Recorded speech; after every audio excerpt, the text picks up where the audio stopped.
అందరూ అటెండ్ అవ్వాలండి, ఎవరు మిస్ అవ్వకూడదు. Okay okay. కొంతమంది నాకు రెగ్యులర్గా కాల్ చేస్తున్నారండి, అంటే మీ బ్యాచ్లో వాళ్ళు అండ్ మార్నింగ్ బ్యాచ్లో వాళ్ళు కూడా కాల్ చేస్తున్నారు. సార్ మామూలుగా ఎక్స్పీరియన్స్ అనేది పెట్టుకోవాలా వద్దా, ఏమన్నా ప్రాబ్లం అవుతుందా ఏంటి అని చెప్పేసి కొంతమంది అడుగుతున్నారండి. కానీ గుర్తుపెట్టుకోండి, ఎస్ఏపిలో చాలా ఎస్ఏపీ కాదండి, ఎనీ ఐటీ కంపెనీ అవ్వచ్చు, లేకపోతే ఎనీ ఐటీ ఇండస్ట్రీలో వాళ్ళు చాలా మంది ఏంటంటే మనకి కొంతమంది అంటే మామూలుగా ఒక 5 years 6 years గ్యాప్ ఉన్న వాళ్ళు ఏంటంటే కొంచెం ఎక్స్పీరియన్స్ పెట్టుకుని వెళ్తుంటారండి. ఎక్స్పీరియన్స్ పెట్టుకోకుండా అయితే వెళ్ళే వాళ్ళు ఎవరు ఉంటారు, చాలా తక్కువ మంది ఉంటారు. బట్ యాక్చువల్గా అయితే ఏంటంటే లీగల్గా అయితే పెట్టకూడదు, అది మామూలుగా ఇల్లీగల్ అవుతుంది. లీగల్గా అయితే అది గవర్నమెంట్ రూల్స్ అండ్ రెగ్యులేషన్స్ ప్రకారం అయితే ఇల్లీగల్ అవుతుందండి. కానీ చాలా మంది ఏంటంటే ఎక్స్పీరియన్స్ పెట్టుకునే వెళ్తుంటారండి, అది వాళ్ళ పర్సనల్, దాని గురించి నేనేమి డిస్కస్ చేయను అనమాట. సో అది మీ ఇష్టం అండి, మీరు పెట్టుకుని వెళ్తారా పెట్టకుండా వెళ్తారా అనేది మీకు వదిలేస్తున్నాను అది. సో మరి మీ చాయిస్, కంప్లీట్లీ యువర్ చాయిస్ అనమాట. నేను ఇన్వాల్వ్ అవ్వను అందులో, మీరు ఎట్లయినా వెళ్ళండి, నో ఇష్యూ. బట్ కాకపోతే ఒక విషయం గుర్తుపెట్టుకోండి, మీరు ఒక 5 years ఎక్స్పీరియన్స్ పెట్టినప్పుడు ఏంటంటే మీరు ఎస్ఏపీలో నాలెడ్జ్ కూడా అదే విధంగా ఉండాలండి. ఏదో 5 years ఎక్స్పీరియన్స్ పెట్టేసినంత మాత్రాన వాళ్ళు ఏదో మీకు పెద్ద ప్యాకేజ్ ఎక్కువ ప్యాకేజ్ ఇస్తారని గ్యారంటీ ఉండదు. మీరు కంప్లీట్గా, నేను చెప్పాను మీకు, మీరు కంప్లీట్గా ఇవన్నీ నేర్చుకోవాలి, ఈ కాన్ఫిగరేషన్స్ అన్ని చేయండి, నేను చెప్పిన కాన్ఫిగరేషన్స్ అన్ని చేయండి, మోర్ దాన్ ఎనఫ్. తర్వాత ఇంకోటి ఏంటంటే మీకు జాబ్లోకి వెళ్ళిన తర్వాత మీకు అన్ని టాపిక్స్లో అంటే ఆల్మోస్ట్ మనం చెప్పాయని నేర్చుకోండి. దానికన్నా ముందు ఏంటంటే మీరు ఏం చేయాలంటే, నేను మీకు చాలా interview based questions and answers ఇచ్చాను, అంటే డెలాయిట్లో హెచ్ఆర్ దగ్గర తెచ్చాను చెప్పాను. అవి తర్వాత కొన్ని మీకు మామూలుగా కొన్ని వినయ్ చౌదరి గారు రాశారు, ఎస్ఐపి ఎఫ్ఐసిఓకి సంబంధించినటువంటి ఒక 74 క్వశ్చన్స్ అండ్ ఆన్సర్స్ ఉన్నాయి. అవన్నీ కూడా ప్రాపర్గా చదవాలండి, ఏ క్వశ్చన్ కూడా వదిలిపెట్టకూడదు, అన్నీ మీ మైండ్లో ఉండాలి. అలాగే నేను చెప్తున్నాను మీకు, ఆల్మోస్ట్ ఒక 20 కంపెనీ కోర్స్ స్టార్టింగ్ నుంచి ఎండింగ్ వర్క్ చేయండి అని నేను చెప్పాను. సో ఈ విధంగా మీరు ప్రాపర్ అంటే ప్రాక్టీస్ అనేది చాలా ఇంపార్టెంట్. సార్ నాకు జాబ్ రాలేదు అంటారు చాలా మంది. ఎందుకు రాదంటే అది మీకు ఏదైనా సబ్జెక్ట్లో ఏదైనా ప్రాబ్లం ఉండటం వల్లే రాదండి, అదే ప్రాబ్లం అనమాట మేజర్గా. కానీ గుర్తుపెట్టుకోండి, మీరు ప్రాపర్గా ప్రాక్టీస్ చేసి ప్రాపర్గా నాలెడ్జ్ అనేది కనుక మీకు ఉంటే జాబ్ కొట్టడం అనేది పెద్ద విషయం కాదండి. మీకు మినిమం కమ్యూనికేషన్ స్కిల్స్ ఉంది, ఎస్ఏపీ నాలెడ్జ్ అనేది కొంచెం తక్కువ ఉన్నా కూడా తీసుకుంటున్నారు, నేను గమనించిన విషయం అనమాట. ఓకే, ఆ విషయాన్ని గుర్తుపెట్టుకోండి, ప్రాపర్గా ప్రాక్టీస్ అనేది చాలా ఇంపార్టెంట్. కానీ ఎక్స్పీరియన్స్ విషయంలో మాత్రం నేను అందరికీ ఒకటే చెప్తున్నానండి, చాలా మంది ఏంటంటే ఎక్స్పీరియన్స్ పెట్టుకునే వెళ్తుంటారు, దాన్ని ఎవరు ఆపలేరు, అది ఎవరి ఇష్టం వాళ్ళది, ఎవరి పర్సనల్ వాళ్ళది.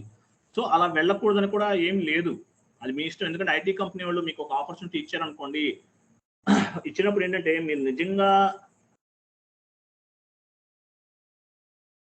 మీది రియల్గా మీకు ఎక్స్పీరియన్స్ ఉందా, లేకపోతే ఏదైనా ఫేక్ ఎక్స్పీరియన్స్తో వెళ్ళారా అనే సంగతి వాళ్ళకి తెలుసు, కంపెనీ వాళ్ళకి కూడా తెలుసు అనమాట. కాకపోతే ఏంటంటే మీకు ఒక ఆపర్చునిటీ అనేది ఇస్తారు, సో అది మాత్రం నేను చెప్పగలను. కానీ మీకు ఎంత ఎక్స్పీరియన్స్ పెట్టుకుని వెళ్ళినా సరే మీకున్న నాలెడ్జ్ అనేది చాలా ఇంపార్టెంట్. 5 years ఎక్స్పీరియన్స్ అనుకోండి, మీకు ఎగ్జాంపుల్ మీరు పెట్టుకుని వెళ్ళారు, అది మీ పర్సనల్, అది దానికి నేనేమన్నా, నేను ఇన్వాల్వ్ అవ్వను యాక్చువల్గా అందులో. సో వెళ్ళారనుకోండి, ఏంటి మీకు సబ్జెక్ట్ మీద ఎంత గ్రిప్ ఉంది అనే దాన్ని బేస్గా చేసుకుని మీకు వాళ్ళు అర్థం చేసుకుంటారు మీరు రియలా కాదనేది. వాళ్ళకు కూడా తెలుసు, అవునా కాదనేది తెలుసు అనమాట, రియలా కాదా ఏ ఎక్స్పీరియన్స్ అన్న సంగతి వాళ్ళకు కూడా తెలుసు అనమాట. కాకపోతే ఏంటంటే ఒక ఆపర్చునిటీ, కానీ అది ఎప్పుడు పాసిబుల్ అవుతుందంటే మీకు స్ట్రాంగ్ కమ్యూనికేషన్, ఎస్ఏపీ మీద మంచి నాలెడ్జ్ ఉండాలి. ఇప్పుడు నేను మీకు ఎస్ఆప్ మెథడాలజీ గురించి చెప్పినప్పుడు ఏం చేయాలి, నేను చెప్పిన ఈచ్ అండ్ ఎవ్రీ పాయింట్ అనేది మీకు మైండ్లో ఉండాలి. అంటే మీరు నంబర్ ఆఫ్ సెమినార్స్ కూడా చెప్పాలండి, సెమినార్స్ చెప్పడం వల్ల కూడా మీకు నాలెడ్జ్ అనేది డెవలప్ అవుతుంది. ఈచ్ అండ్ ఎవ్రీ పాయింట్ మీద నంబర్ ఆఫ్ సెమినార్స్ చెప్పాలి, మంచి నాలెడ్జ్ అనేది మీకు ఉండాలి ఎస్ఏపీ మీద. ఉన్నప్పుడు మీరు ఎంత ఎక్స్పీరియన్స్ పెట్టి వెళ్ళినా కూడా ఏం ప్రాబ్లం ఉండదు. కానీ ఎక్స్పీరియన్స్ అనేది పెద్ద మ్యాటర్ కాదండి, ఇక్కడ మీకు సబ్జెక్ట్ మీద ఎంత నాలెడ్జ్ ఉంది, ఎంత గ్రిప్ ఉంది అనేది ఇంపార్టెంట్. మీరు 5 years పెట్టారనుకోండి, మీరు సబ్జెక్ట్ ఏం చెప్పలేకపోతే యూజ్ ఏముంది, అదే మీరు 1 year పెట్టారు ఎక్స్పీరియన్స్, 1 year 2 years పెట్టారు, కానీ సబ్జెక్ట్ మీద నాలెడ్జ్ బాగుంది, గ్రిప్ ఎక్కువగా ఉంది, పర్ఫార్మెన్స్ బాగుంది, అప్పుడు ఎక్కువ ప్యాకేజ్ కూడా ఇస్తారు.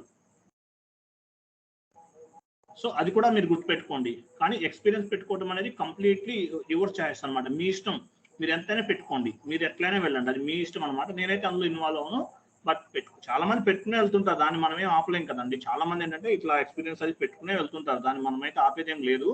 కాబట్టి అది మీ ఇష్టం, ఇంకా మీకే వదిలేస్తున్నాను. బట్ వెళ్ళకూడదనే ఏం లేదు, అందరూ 99% అందరూ పీపుల్ అందరూ కూడా ఇలా ఎక్స్పీరియన్స్ పెట్టుకునే వెళ్తుంటారు, అది వాళ్ళ ఇష్టం అన్నాడు, వాళ్ళ పర్సనల్, అది మనకు సంబంధం లేదు. బట్ మీకే నేను అదే చెప్తాను, ఎవరైనా సరే వెళ్ళాలనుకుంటే వెళ్ళండి, నో ఇష్యూ, నేను వద్దైతే చెప్పను. బట్ మీకు సబ్జెక్ట్ మీద ఎంత కమాండింగ్ ఉంది, ఎంత నాలెడ్జ్ ఉంది అనేది ఇంపార్టెంట్. రేపు జాబ్లోకి వెళ్ళిపోయి ఒక 3 years 4 years ఎక్స్పీరియన్స్ పెట్టుకుని వెళ్ళిపోయి రేపు పొద్దున్న దొరికిపోయారు అనుకోండి, చాలా ప్రాబ్లం అవుతుంది, జాబ్ పోతుంది. కాబట్టి మీకు సబ్జెక్ట్ ఎక్స్పీరియన్స్ ఎంత పెట్టుకున్నా సబ్జెక్ట్ మీద కమాండింగ్ అనేది చాలా ఇంపార్టెంట్. ఎస్ఏపిలో మీకు ఎంత కమాండింగ్ ఉంది, కమ్యూనికేషన్ స్కిల్స్ ఎలా ఉన్నాయి, మీకు నాలెడ్జ్ ఎలా ఉంది, ఇవన్నీ కూడా మీరు ఫస్ట్ డిసైడ్ చేసుకోండి. డిసైడ్ చేసుకుని దాని ప్రకారం మీ ఎక్స్పీరియన్స్ అనేది మీరు డిసైడ్ చేసుకోవాలి. మీరు 3 years పెట్టుకున్నా 5 years పెట్టుకున్నా రేపు పొద్దున కంపెనీలోకి వెళ్తే ఏమవుతుందంటే వాళ్ళు తెలిసిపోతుంది, నిజమా రీల్ ఆఫ్ ఫేక్ అనేది తెలిసిపోతుంది. కానీ ఒక ఆపర్చునిటీ అనమాట. దాన్ని మీరు ప్రాపర్గా యూటిలైజ్ చేసుకోవాలంటే ఏముండాలి, మీకు సబ్జెక్ట్ మీద నాలెడ్జ్ ఉండాలి, ఎస్ఏపి మీద మంచి స్కిల్ ఉండాలి, ఏ కాన్ఫిగరేషన్ చేస్తే ఎక్కడ ఎఫెక్ట్ అవుతుంది, ఎలా చేయటం వల్ల ఒక అవుట్పుట్ అనేది వచ్చింది అనేది చాలా ఇంపార్టెంట్ అనమాట. కాబట్టి ఆ స్కిల్ అనేది డెవలప్ చేసుకోండి, ఆటోమేటిక్గా సక్సెస్ అవుతారు. ఎక్స్పీరియన్స్ పెట్టుకోవాలా వద్దని మీకే వదిలేస్తున్నాను, అది నేను ఇన్వాల్వ్ అవును అనమాట. ఏదైనా ఉంటే కనుక నాకు పర్సనల్గా కాల్ చేసి మాట్లాడి నేను సజెషన్ అయితే చెప్తాను, డోంట్ వరీ. ఓకేనా? సో అది ఎక్స్పీరియన్స్ గురించి కంప్లీట్ యువర్ చాయిస్ అండి. చాలా మంది వెళ్తుంటారు, దాన్ని మనమే ఆపలేము, అది కూడా మీకే వదిలేస్తాను, అది మీ ఇష్టం అనమాట. వెళ్ళకుండా అప్పుడు ఫేక్ పెట్టుకోకుండా వెళ్ళని వాళ్ళు ఎవ్వరు లేరండి. ఫ్రెషర్గా వెళ్ళే వాళ్ళు తప్ప మిగతా వాళ్ళందరూ ఫేక్తోనే వెళ్తున్నారు. బట్ లీగల్గా అయితే చేయకూడదు. అందుకే నేను ఏం చెప్తున్నా అంటే నేను అందులో ఇన్వాల్వ్ అవ్వను, మీరు మీ పర్సనల్ కంప్లీట్గా మీ ఇష్టం వచ్చే విధంగా మీరు చేసుకోండి. నేనైతే ఇన్వాల్వ్ అవ్వనని చెప్తున్నాను. ఓకేనా? సో అది మామూలుగా చెప్పాలి కాబట్టి నేను చెప్తున్నాను, మీ పర్సనల్ అనమాట, అది విషయం. ఓకేనా? Okay, 1 minute.